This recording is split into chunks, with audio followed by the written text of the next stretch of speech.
Hey, it's Hunt. You found Hunt on Saints. We're talking black and gold football. Do us a favor. Hit the like button, share your comments below, and hit that subscription button so you can get all of our content. We'll get off and running here. I made a decision. Made a decision today. It is July. The Saints are in day 2 of training camp.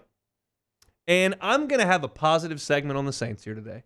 We're going to put on our black and gold glasses. We're going to feel the positivity. We're not going to disparage anyone, anything. We're not going to talk salary cap or roster age or any of these things that may be concerns down the road. We're going to talk positively right now about Derek Carr and the Saints offense. Derek Carr met with the media yesterday, entering his second season as the quarterback of the Saints, and had a number of things to say. Talked about Alvin Kamara and how much of a pro Kamara has been, and talked about a couple of his other teammates. But the bite that stood out to me the most was Derek Carr talking about acclimating to a new franchise and a new coaching staff and a new cast of teammates and how that went as opposed to the routine and the familiarity he had with the Raiders, whether that was in Oakland or Las Vegas. And this is what Carr had to say about year one in New Orleans. I definitely feel more comfortable with just organization, the city, the team. You know, it's like I said, it took longer to get used to than I thought it would. I thought being in the league, 10 years, now 11, it would happen faster. That really didn't matter. You change organizations. It's a learning curve. It really is, especially for the family just aspect of it. That was probably the hardest part. But this offseason has been great because I've been doing things with my teammates. Going out to eat, having a whole bunch of guys at the house. Cooking them steaks. It just felt like that family atmosphere that I was just used to.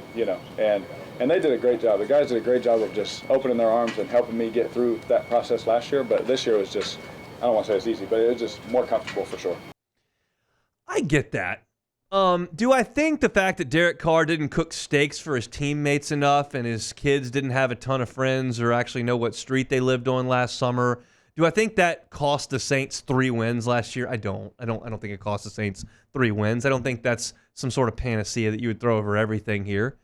But I do understand moving across the country to a foreign place that you've never been before, having a big family like Derek Carr does and getting them situated, not really knowing your teammates as well as you have in the past and having that rapport with them, having that line of communication that was so easy potentially with guys you had been with 3, 4, 5 years, and now you've been with none of these guys for any.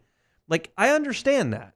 And the statistics would suggest that Derek Carr did get more comfortable as the season went on. Now, it wasn't MVP-worthy stuff, and it isn't like it was against the best teams in the league, but he did play better later in the season. Now, I think some of that had to do with familiarity and getting things moving a little bit with some guys that he was more comfortable with, and I also think it was because he was healthier. He was hurt the first month of the season.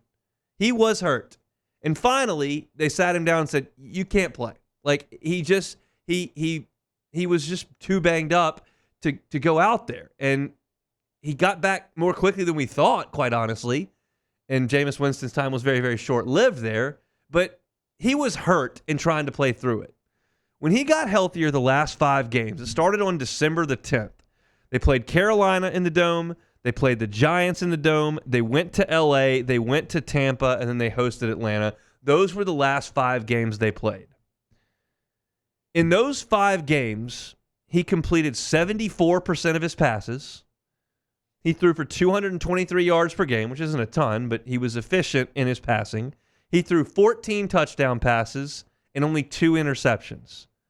And the Saints, over that span, averaged 29 points per game. Now, that's skewed a little bit, and I'll pull the curtain back. They scored 28 against Carolina, which was legit. Carolina was the worst team in the league. They scored 24 on the Giants. Look, the Giants weren't going to score. DeVito's terrible. I think that was a fine offensive day. They scored 22 at the Rams.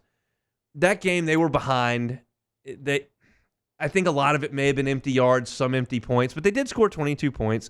They scored 23 at Tampa, and then they blew Atlanta out in the last game and scored 48 points, which does skew this a little bit. I'm not trying to manipulate the numbers here, but 28, 24, 22, 23, 48.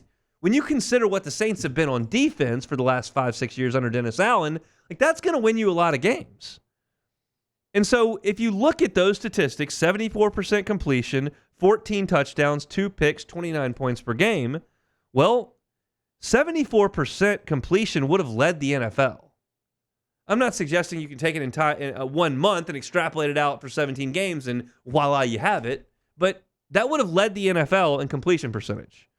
14 touchdowns and 2 picks, anyone will take that. And then the 29 points per game, only the Dolphins and the Cowboys averaged more than that over the course of a season. So if you really want to get down to brass tacks here and look at the last 5 games the Saints played, it was pretty good on offense. I'm not going to say it was elite. I'm not going to say it was revolutionary or transformative. I'm not trying to overstate things. But the Saints offense was plenty functional the last 5 games.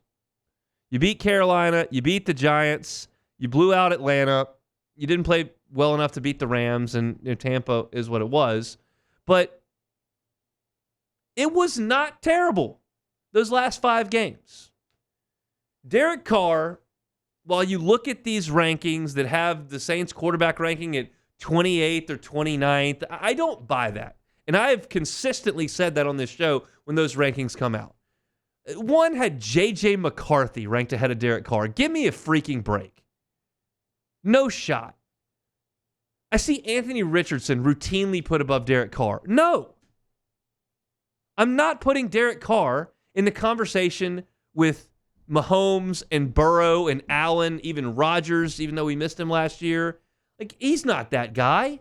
I know that. He's not Justin Herbert. I would take Jalen Hurts.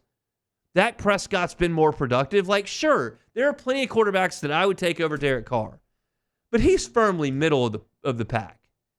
This is something that I've said a lot of times over the course of Derek Carr's year in New Orleans. That baseball stat, wins above replacement, WAR, means you've got an average player as a baseline. You're either plus that or you're minus that. If you're a 6-7 WAR player, plus 6 or 7, you're an elite player. If you're -2, you're probably a 4th outfielder. I think Derek Carr's a 0 WAR.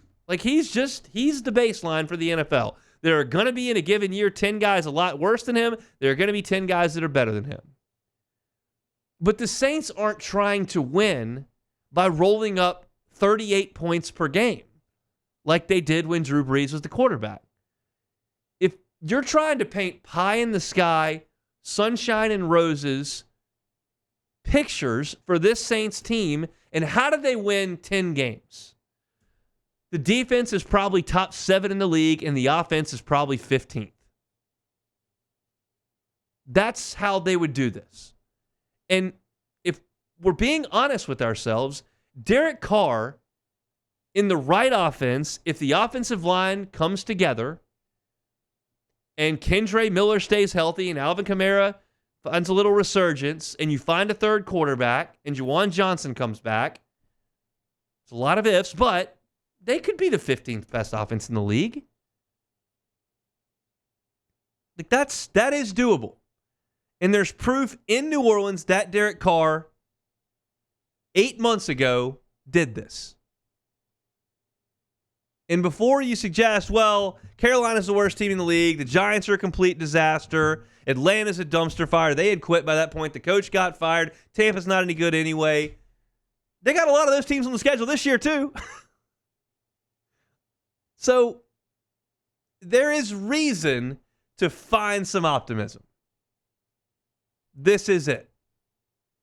Derek Carr suggests in a quote, look, I wasn't quite as comfortable as I thought I would be in year 11, year 10, even though I've been here around along. Being in New Orleans was different. My family's settled, and I've got the guys over to the house, and we're on the same page. You know what? Maybe there's not a yelling match back and forth between the offensive line and Derek Carr last year if there was a better relationship that had been forged off the field with quality time together. Maybe things are a little more palatable in the huddle when things aren't going great on the field. I don't know. Tell me I'm reaching. That's fine.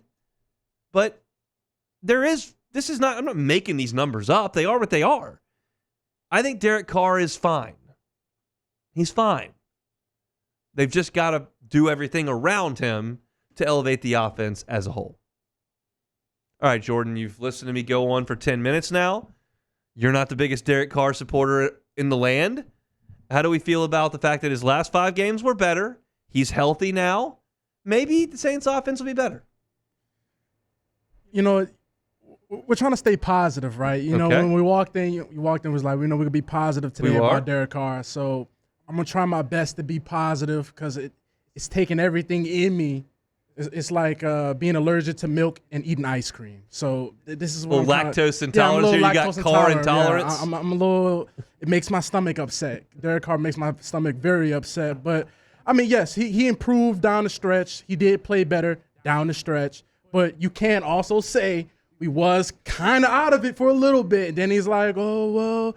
We're kind of making a fake push a little bit. And those 4 touchdowns in Week 18 against Atlanta aren't getting you all, but it's all warm like, and at fuzzy that point, inside. The reason why is because at that point, we didn't control our destiny no more. You were done. We were done. So it was like we had every opportunity to get us in there, and we didn't do it. So that's why I'm like, yeah, he improved, but ultimately we didn't get over the hump. And we can't say Tampa wasn't like world beaters. No. So that's why I'm kind of sick because Tampa, they're about what with us. And Baker Mayfield signed for a lot less money last year. Yep. So when you look at that, it's I mean, we did beat them later down the stretch, but this is like, man, we lost the control to control our destiny. Derek Carr, 3 touchdown passes or more in 3 of the last 4 games. Hadn't done that at all previous to that. So maybe he found something. All. Hadn't done it all until That's crazy. until 3 touchdowns until the December season. the 17th. Like what? Right around it's a Christmas present for all the Saints fans. That's ruined my Christmas. Thanks for watching Hunt on Saints. Before you leave, help us out a little bit. Hit that like button, leave your comments in the section below, and hit that subscribe button so you get all our content right here from Hunt on Saints. We'll see you next time.